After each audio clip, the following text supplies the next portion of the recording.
May waiver sa interest ng PhilHealth. Paano maka-avail? Buwan-buwan nagbabayad ng PhilHealth contributions. Sa employed sector, kapag hindi nabayaran ng employer ang premium mo, nagkakaroon ito ng 3% compounded interest kada buwan. Pero may chance na ang mga employer na mabawasan o hindi bayaran at all ang interest kasunod ng announcement ni President Bongbong Marcos na i-waive ito. Ang covered ng waiver ay ang mga interest na hindi nabayaran from July 2013 to December 2024. To be clear, interest ang i-waive. Kailangan pa rin bayaran ang nakaligtaan na premium.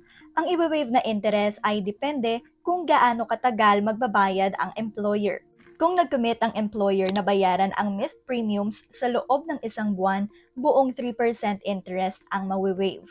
Kung babayaran naman ang installment sa loob ng 2 hanggang 6 na buwan, 2% ng interest ang mawi-waive at 1% kung babayaran sa loob ng 7 to 12 months. Pwede na itong isettle ng employers simula January 24 hanggang December 31, 2026. Yung nakaligtaang contributions sa electronic premium remittance system ng PhilHealth babayaran, yung interest sa local health insurance office. Paano mag-qualify sa waiver? Sabi ng PhilHealth, una, dapat updated ang information ng mga empleyado nito.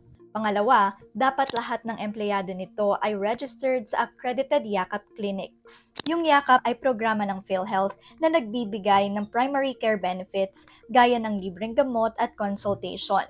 As of December 2025, nasa 4,000 ang Yakap clinics sa buong bansa. It's a member's choice kung saan nila gustong